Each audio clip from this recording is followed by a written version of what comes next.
CC camera দেখেন তো যে আমার মেয়ে ঢুকছে কিনা। তো সে দেখে কি যে আমি আজকে ঢুকিই নেই। ঢুকে নাই মানে ফিঙ্গারপ্রিন্টে চেক করেন তো, আমাদের ফিঙ্গার হইতো, ফিঙ্গারপ্রিন্টেও আমি নেই। আম্মু পাগল হয়ে গেছে, কি ব্যাপার, মেয়ে গেছে কোথায়।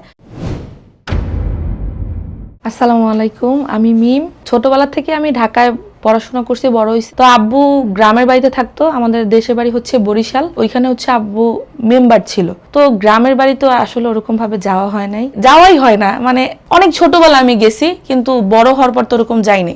একটা ঈদ ছিল, আম্মু খুব রিকোয়েস্ট করতেছে যে মা চলো গ্রামে যাই এবার ঈদ করি। তারপরে বলছে যে আচ্ছা ঠিক আছে। এই বরিশাল আমি যাই, 13-14 সালের ঘটনা। একটা কাজিনের বিয়ে ছিল, কাজিনের বিয়েতে যাই। তারপরে গায়ে হলুদে যাওয়ার পর একটা ছেলেকে দেখলাম। তো ওই ছেলেটা আমার দিকে তাকায় রয়েছে, আমি ছেলেটার দিকে তাকায় রয়েছি। তো আমি বাসায় চলে আসছি। পরের দিন বিয়েতে যাওয়ার পর একটা সাইডে বসা, হুট করে ছেলেটা ডাক দিছে আমাকে, এই যে আপু।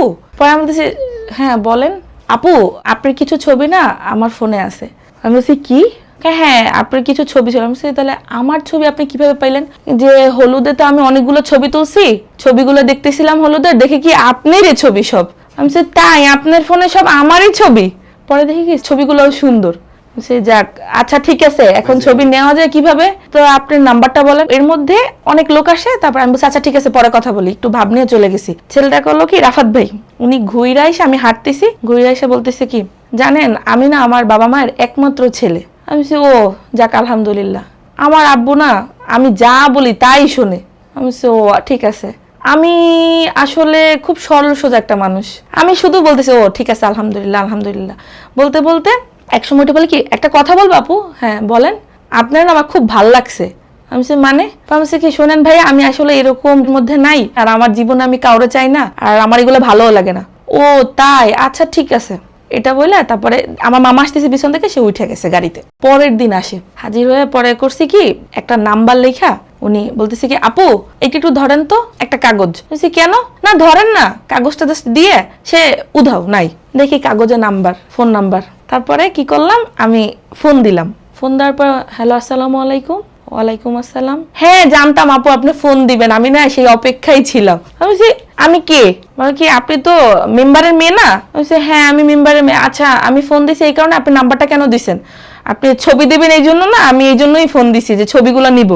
বলছে ও ছবি নেওয়ার জন্য ফোন দিছেন, আর আমি যে আপনাকে কিছু বললাম সেটার জন্য দেন না? বলছে না সেটার জন্য অবশ্যই দিই নাই, ছবির জন্যই দিছি। আচ্ছা ঠিক আছে। এই টুকটাক কথা। তো কথা বলতে বলতে না আমার খুব ভালো লাগতো, মানে তার কথাগুলো আমার খুবই ভালো লাগতো। মানে সে খুব গুছায় কথা বলতো, খুবই সুন্দর সুন্দর কথা বলতো। পরে একটা সময় জানতে পারি সে ঢাকায় পড়াশোনা করে এবং ঢাকাতে কল্যাণপুরে থাকে। তারপরে আমরা ওইখান থেকে ঢাকা চলে আসলাম। আব্বু তো প্রায় টাইমই বরিশালে থাকতো, আর আম্মু আমাদের পড়াশোনার জন্য ঢাকায় থাকতো। তো ঢাকা চলে আসার পর তো ওই কথা চলতেছে, মানে কেমন জানি, মানে কথা বলতে বলতে এমনও দিন গেছে আমরা কথা বলছি রাত 3-4 বাজে গেছে। তারপরে হয়েছে কি, আব্বু বিষয়টা জানতে পারে, আর আব্বু খুব রাগী টাইপের মানুষ, আব্বু অনেক চিল্লাপাল্লা করছে। তো এখানে আসলে সম্ভব না।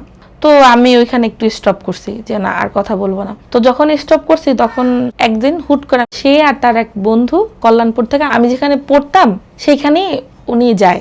বলছে যে আমাকে 10টা মিনিট সময় দাও, একটু কথা বলি। মানে অনেক আবেগের কথা বলছে যে দেখো তোমার তো আমার খুব ভালো লাগে। তখন সত্যি কথা বলতে আমার খুব খারাপ লাগতো যে কথা বলতে পারতেছে না, মানে অনেক খারাপ লাগতেছিল। তো তারপরে ওই কথা চলতেছে জাস্ট 2 মিনিট 3 মিনিট 5 মিনিট কথা বলতাম। পরে আম্মু তারে অনেক কিছু বলছে, তোরে উঠাই নিয়ে আসবো, তুই কি চাস ভালোভাবে থাকতে, হাত পা ঠিক মতো দেখতে চাস, যদি চাস তাহলে কথা বলিস না।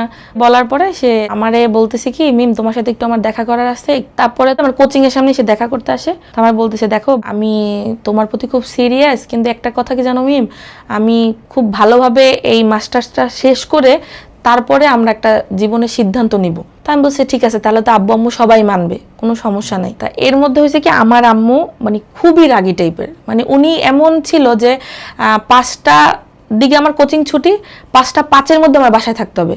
যদি 5টা 10 বাজে তাহলে তার মাথা খারাপ হয়ে যায় যে তুমি এই 5 মিনিট কই ছিলা। তো আম্মু খুব শাসনে রাখতো। তো তো একদিন কলেজে আমি না যাই, একদিন ক্লাস না করে আমি তার সাথে দেখা করতে গেছি। আম্মু আমারে করছে কি, ফোন দিছে, ফোন দিয়ে বলতেছে তুই কই। আর আমি বলছি আম্মু আমি ক্লাসে আছি, পরে কথা বলি, মানে একটু তাড়াহুড়ো করে ফোনটা কাটিয়ে দিছে। তা আম্মুর মনে না ডাউট লাগছে যে কি জানি একটা হইছে। আম্মু করছে কি আমাদের কলেজে ফোন দিছে, দেখেন তো মিম আজকে আসছে কিনা, সিসি ক্যামেরা দেখেন তো যে আমার মেয়ে ঢুকছে কিনা। তো সে দেখে কি যে আমি আজকে ঢুকিই নেই। ঢুকে নাই মানে ফিঙ্গারপ্রিন্টে চেক করেন তো, আমাদের ফিঙ্গার হইতো, ফিঙ্গারপ্রিন্টেও আমি নেই। আম্মু পাগল হয়ে গেছে, কি ব্যাপার মেয়ে গেছে কোথায়। এর মধ্যে আমার ফোন দিয়েছে, ফোন দিয়ে আম্মু আমার সাথে খুব চিল্লা পাল্লা, এই তুই কই গেছস, তুই বাসা আসলে তুই দেখবি তুই কোথায়, অনেক চিল্লা পাল্লা। তখন এত পরিমাণ আমার কান্না পাইতেছিল, আম্মু আমার সাথে এমন রাগারাগি করতেছিল, আমার মন এত খারাপ ছিল, কি করব আমার মাথায় কাজ করতেছিল না। আমার এত ভয় লাগতেছিল যে আমি বাসায় গেলে হয়তো বা অনেক কিছু হয়ে যাবে। রাফাতরে আমি বলতেছি যে দেখো আমি বাসায় যাব না। এখন ও তো ভয় পেয়ে গেছে। আর রাফাত বলতেছে দেখো তুমি যদি বাসায় না যাও তখন তো একটা খারাপ হয়ে যাবে, দেখো তুমি এরকম করো না। আমার মা করছে কি, যখন 7টা বাজছে তখন তারে ফোন দিছে, রাফাত আমি না মিমরে পাইতেছি না, মিমের সাথে আমি অনেক চিল্লাচিল্লি করছি, তুমি কি ঢাকায়, শুনলাম তুমি নাকি ঢাকায়। বলছে হ্যাঁ মামি আমি তো ঢাকায়, মামি আমার সাথে মিমের কথা হয়েছে, আমি মিমরে নিয়ে আসতেছি। আম্মু বলছে ঠিক আছে বাবু তুই যেমনে পারোস তুই একটু মায়ের বাসায় নিয়ে। এখন তখন আমার বুঝে দেখো তোমার মা চিন্তা করতেছে, মা যেহেতু। আমি বলছি না আমি যাব না, মা গেলে আমার মায়েরা ফেলবে, আব্বু অনেক রাগী, আব্বু ওরে জানবে অনেক কিছু করবে, আমি টোটালি খুব ভয়তে ছিলাম। পরে রাফাত আমার না মিম দেখো তোমার আম্মু অনেক কান্নাকাটি করতেছে, যদি তোমার আম্মু কিছু বলে তাহলে সম্পূর্ণ কিছু আমি আমার উপর নিব। আমি আচ্ছা ঠিক আছে। পরে রাফাত আমার নিয়ে রওনা দেয়, পরে গেছি। তারপরে বাসায় যাওয়ার পরে আম্মু নর্মালি আম্মু কথা বলছে, আমিও নর্মালি কথা বলছি। কথা বলার পর আম্মু আর তার মধ্যে খুব ভালো একটা সম্পর্ক হয়ে গেছে, একটা বিশ্বাস পাইছে। আম্মু এখন পর্যন্ত জানে না যে ওই দিনের ওই ঘটনাটা সে ছিল, তার সাথে ঘুরতে যাওয়ার জন্য যে এরকমটা হয়েছে আম্মু এখন পর্যন্ত জানে না। আম্মু মনে করতেছে ছেলেটা ফিরে আনছে, তো তার সাথে খুব ভালো একটা সম্পর্ক হয়েছে। হওয়ার পরে তো টুকটাক আম্মুর সাথে তার মোবাইলে কথা হয়। এর মধ্যে সে করছে কি তার আম্মুর সাথে কথাটা শেয়ার করছে, রাফাতের আম্মুর সাথে কথাটা শেয়ার করছে যে মা আমি না এরকম মিমরে খুব পছন্দ করি, তুমি যেমনি পারো একটু ওর আব্বুর সাথে কথা বলো। তো তার আম্মু চিন্তা করছে আচ্ছা ঠিক আছে তাহলে তোর আব্বুর সাথে কথা বলে দেখি। তো তার আব্বু যেহেতু বাহিরে থাকে তার আব্বুর সাথে কথা বলছে, তার আব্বু বলে আচ্ছা ঠিক আছে ছেলে যখন এরকম পাগলামি করতেছে আচ্ছা ঠিক আছে তাহলে কথা বলে দেখো। তো আমার শাশুড়ি আমার আব্বুর কাছে বিয়ের প্রস্তাব দেয়। পরে আব্বু চিন্তা করছে না ঠিক আছে শুনছি তো পছন্দ করে, আচ্ছা ঠিক আছে। আব্বু ফুল রাজি। তো আম্মু তো এদিকে আম্মুরও পছন্দ, আম্মু তখন রাজি, আব্বু রাজি। আমাদের কুরবানিতে আমরা বাড়িতে যাব, ওই সময় আমাদের সরা রেজিস্ট্রি হবে। এর মাঝখানে রাফাত বলতেছে কি আম্মুরে দেখেন মামি আমাদের তো বিয়ের কথা সবই পাকাপোক্ত হয়ে গেছে, যে এখন কাবিনটা করে রাখি, আব্বু আসতে দেরি হবে, তো সেই সময় আমরা বড় করে করব, কাউরে জানান যাবে না, শুধুমাত্র আমরা 3 জন জানবো। খুব ভালোভাবে পটাইতেছে যে দেখেন আমাদের তো সবাই রাজি, আমরা শুধুমাত্র একটু কাবিনটা করে রাখি। আর রাফাত আসলে মূলত না অনেক ভয় পাইতেছিল যে যদি না হয় তখন কি হবে, যদি না হয় রাফাত এক পর্যায়ে আম্মুরে খুব ভালোভাবে ধরছে। তখন সে অনেক পাগলামি করে, এমন পাগলামি। আর আম্মু তখন তারে খুব পছন্দ করতো, আম্মু তার কথা শুনতো এবং আম্মুর কথা অনুযায়ী সে সবকিছু করতো। তো এই জন্য আম্মু চিন্তা করলো ঠিক আছে তাহলে করে ফেলি। অবশেষে তারপরে আম্মু রাজি হলো, রাজি হওয়ার পর আমরা কাজী অফিসে যাই। যাওয়ার পরে আমি 10 লাখ টাকা দেনমোহর করতে বলছি। তারপর রাফাত বলছে ঠিক আছে তোমার যা ইচ্ছা তাই বসো, আমার কোনো সমস্যা নেই।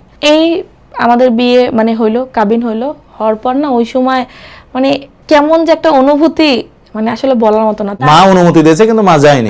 আম্মু অনুমতি দিয়েছে, দুজনেরই মামা ছিল আর আমরা 2 জন। আমি মোহাম্মদ রাফাত। কি মনে করে আপনি হুট করে এত শর্ট নোটিশে তার মাকেও রাজি করে ফেললেন? কেন এই কাজটা করলেন? আপনার তো সুযোগ তৈরি হয়েছিল পারিবারিকভাবে বিয়ে করার, এই কাজটা করার কারণ কি? ভাই আসলে হচ্ছে কি ব্যাপারটা এরকম, আমার বাবা কুয়েত থাকার কারণে বাবার আসতে একটু দেরি হবে, এই জন্য চাইছিলাম কি যে আমরা বিয়েটা করে রাখি, তারপর যা হওয়ার হবে, পরবর্তীতে আনুষ্ঠানিকতা সবাই রাজি, তাহলে তার কোনো ঝামেলা নেই, এই জন্যই আসলে এটা করা। পরে আব্বু যেহেতু গ্রামে থাকে তো সে তো আর কিছু জানে না, আর আম্মু জানায় নাই। এখন আমাদের বিয়ে হয়ে গেছে একদিকে, ওদিকে আর একটা ঝামেলা পাচ্ছে। ঝামেলাটা হচ্ছে যে আমার শাশুড়ি রাফাতের মা আব্বুরে ফোন দিয়ে বলতেছে ভাইয়া তো আমরা এরকম সরা কাবিরটা করে রাখি, যেহেতু আর আব্বুর আসতে দেরি হবে, আর রাফাত তো এখনো বেকার, ও তো পড়াশোনা করতেছে, রাফাত তো এখন খরচ দিতে পারবে না। আর এটা নিয়ে আপনারা পরবর্তীবার রাগও করবেন না যে ওরে কিছু দিতে পারতেছে না, কারণ ও তো বেকার, একটু সময় দিন। এই যে বলছে, আমার আব্বুর এই কথাটা অনেক মাইন্ডে লাগছে। একদিন আগে বিয়ে হয়েছে, পরের দিন এই কাহিনী। আব্বু সাথে সাথে আম্মুরে ফোন দিছে, মিমের আম্মু এরকম রাফাতদের সাথে যে একটা কথা বলছিলাম যে ঈদের পরে হবে, ওটা ক্যান্সেল, আর হবে না। আর মিম জানি কোনোভাবে আর কথাবার্তা না বলে। এদিকে তো আমাদের বিয়ে হয়ে গেছে, তো ও আবার যায় আর আম্মুরে বলে দিছে আবেগে যে আমি না আম্মু বিয়ে করে ফেলছি, এখন তুমি কি না কি বলছো। আর মিমের আব্বু তো পুরোই রাগ বেঁকে বসছে, আর কোনোভাবে মানবে না আর হবেও না। এখন তার আম্মু বলছে তুই তো বিয়ে করছিস বাবা, কিন্তু তোর আব্বুর উপরে তো আমি আর কিছু করতে পারবো না। এদিকে শ্বশুরে ঘুরে গেছে যে বিয়ে আর দিবে না, বাবারা দুইজনই রাগ দিবে না, আর আম্মুরা তো দুজনই জানে যে আমাদের বিয়ে হয়ে গেছে। তারপরে আমরা যেহেতু কুরবানির সামনে আমরা বাড়িতে যাই, তো বাড়িতে যেহেতু গেছি আমরা তো পুরোই সিঙ্গেল, গ্রামের তো কেউ জানে না আমাদের বিয়ে হয়েছে। তারপরে রাফাত আমারে নিয়ে গেল বাসায়, মানে একদিন লুকায়, তারপরে তার আম্মুর সাথে দেখা করার জন্য আমার নিয়ে গেছে। তো তার আম্মু আমাকে একটা চেন গিফট করে, প্রথম দেখাতে চেন গিফট করে আমার শাশুড়ি। তো এদিকে বিয়ের কথা আস্তে আস্তে গ্রামে না ছড়াইতে শুরু করলো, মানে কেমনে জানি। এদিকে বাবা মাকে বলতেছে কি মানুষজন রাস্তায় বেরোইতে পারতেছে না, সবাই বলতেছে রাফাতের সাথে মিমের বিয়ে, তুমি কি কিছুই জানো না। একটা সময় আব্বু পরিষ্কারভাবে জানতে পারে যে আসলেই আমাদের বিয়ে হয়েছে। সত্যটা জানার পরে আব্বু আম্মুর উপরে অনেক রাগারাগি করে। বাবা বলতেছে এই মেয়ে আমি ঘরেই উঠাবো না, যে আমার মান সম্মান সব গেল, আমি মেরে বাড়িতে আর উঠাবো না। বাড়ির পরিবেশ খুব খারাপ। এদিকে রাফাত ব্যাপারটা পুরোটা বুঝতে পারছে, বুঝতে পারার কারণে পরবর্তীতে রাফাত আইসা আমার বাসা থেকে বের করে নিয়ে গেছে। এখন আমার শ্বশুরের কাছে সবাই কল দিয়ে বলতেছে যে তোমার ছেলে মেম্বারের মেরে নিয়ে পালাইছে। তো এইটা আমার শ্বশুরের তো একটা আত্মসম্মান যে এক বাপের একটা ছেলে নিয়ে পালাইছে। তারপরে হলো কি আমরা তার মামির বাসায় যাই উঠি প্রথম। ওরে যখন নিয়ে আসছি, নিয়ে আসার পরে তখন তো আমাদের একটা চাপ ছিল, চাপটা এরকম যে ওর বাবা মেম্বার, ওরে যখন বাড়ি দিয়ে নিয়ে আসছি থানা পুলিশ হতে পারে। পরে আমরা ওইখান থেকে ঢাকায় আসছি। ঢাকাতে এসে তার এক আত্মীয়র বাসায় উঠলাম। তো উঠার পরে অনেক কষ্ট করে ওইখানে থাকলাম। তখন মানে আমি যেভাবে লাইভ লিভ করছি আসলে আমার সাথে বা ওর সাথে ওইগুলা যায় না। তখন কিচ্ছু না, আমাদের কিচ্ছু নেই, আমরা জিরো, মানে একেবারে জিরো হয়ে আমরা ঢাকায় আসছি। এই আমাদের যুদ্ধ শুরু। ওইখানে টিন শেড, ছোট রুম, বলে বোঝানোর মতো না, মানে আর রান্না করতে এখান দিয়ে অনেক 10 জন 15 জনের পরে সিরিয়াল দিয়ে তারপর রান্না করতে হতো।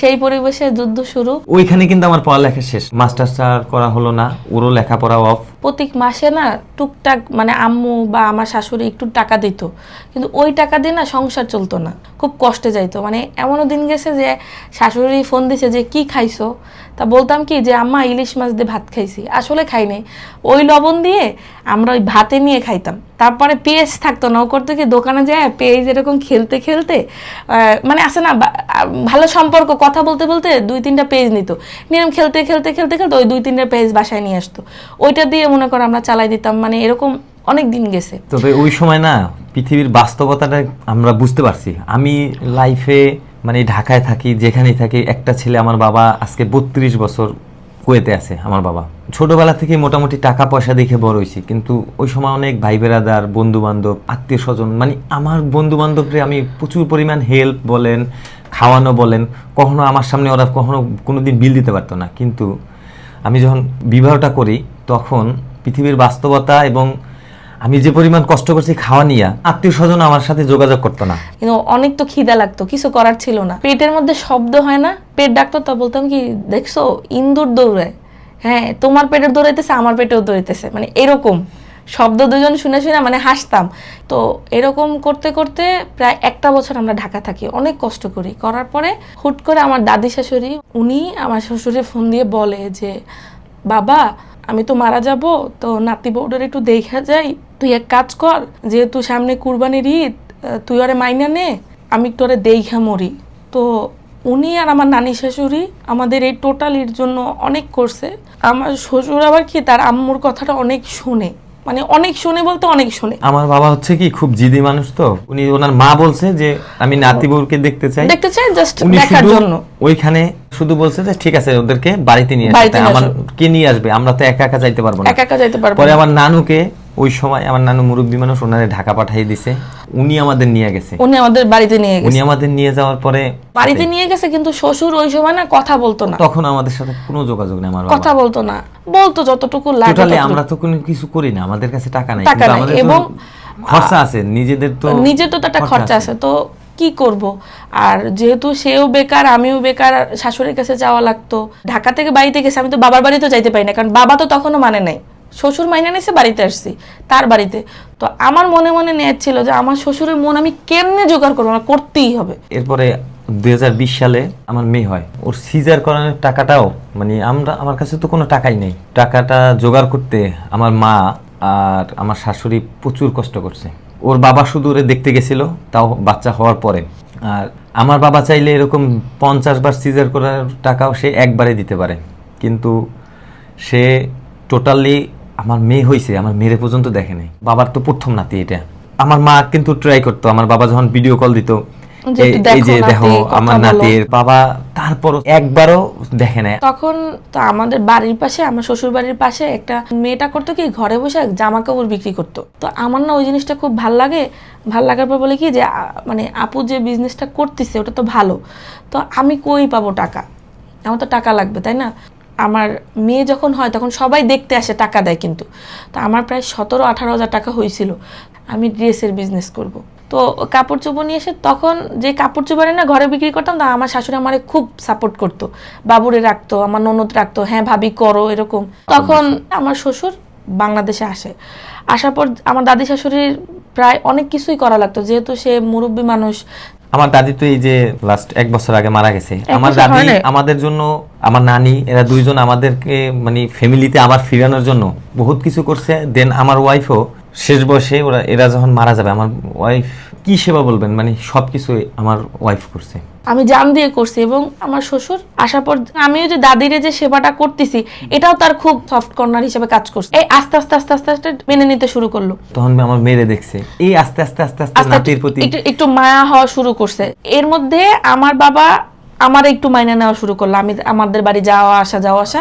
পরবর্তীতে 2 বাবা মিলে একটা উদ্যোগ নিল যে আমাদের তো অনেক স্বপ্ন ছিল ওদের নিয়ে বড় করে অনুষ্ঠান করব, তাহলে ঠিক আছে আমরা বড় করে একটা ঘরোয়া একটা অনুষ্ঠান করি। তারপর আলহামদুলিল্লাহ আমাদের প্রায় 800-900 লোকের অ্যারেঞ্জমেন্টে আমাদের দুজনের একটা বিয়ে হয়। বিয়ের 6 বছর পর আমার মেয়ের এসে আমাদের বিয়ের অনুষ্ঠান হয়। মেয়ে তখন 3 বছর, এবং এলাকার সবাই একটা অন্যরকম একটা, এই জেলা এটা কি হইতেছে এরকম কোনো সময় দেখি নাই। এবং পরিবারের সবার সাথে সবার একটা ভালো সম্পর্ক হইলো।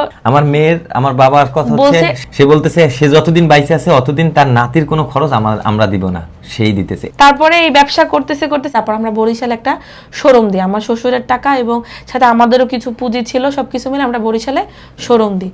ওই দোকান থেকে ইনশাল্লাহ আমার যাদের কাছে একটা টাকা থাকতো না বা একটা টাকা ছিল না, আমি 1 মাসের ইনকাম দিয়ে আমি একটা বাইক কিনছি। তো আমরা একটা বাইক কিনছি 1 মাসের ইনকাম দিয়ে, অনলাইনের ব্যবসায় 1 মাসের ইনকাম দিয়ে একটা বাইক কিনছি এবং সবকিছু মিলে তারপর আস্তে আস্তে আমরা ঢাকার দিকে শিফট হই। এখন আমরা 2টা ব্যবসা করতেছি। একটা হচ্ছে নিউ মার্কেট বিশ্বাস বিল্ডার্সে 4 তলায় একটা শোরুম আছে, বঙ্গবাজার ওইটার নাম। ওইখানে আমরা চায়না থেকে প্রোডাক্ট ইনপুট করে বিক্রি করি। আর পাশাপাশি হচ্ছে আমি আমার ড্রেসের বিজনেসটা আগায় নিচ্ছি, যে business page Humaira fashion house, এইটার মাধ্যমে আমি ড্রেস সেল করি, মানে সবকিছু দেশীয় প্রোডাক্টগুলো। এই পেজ দিয়ে হচ্ছে আমার যাত্রা শুরু। এখান থেকেই আমার মানে জীবনটার একটা পরিবর্তন আসে।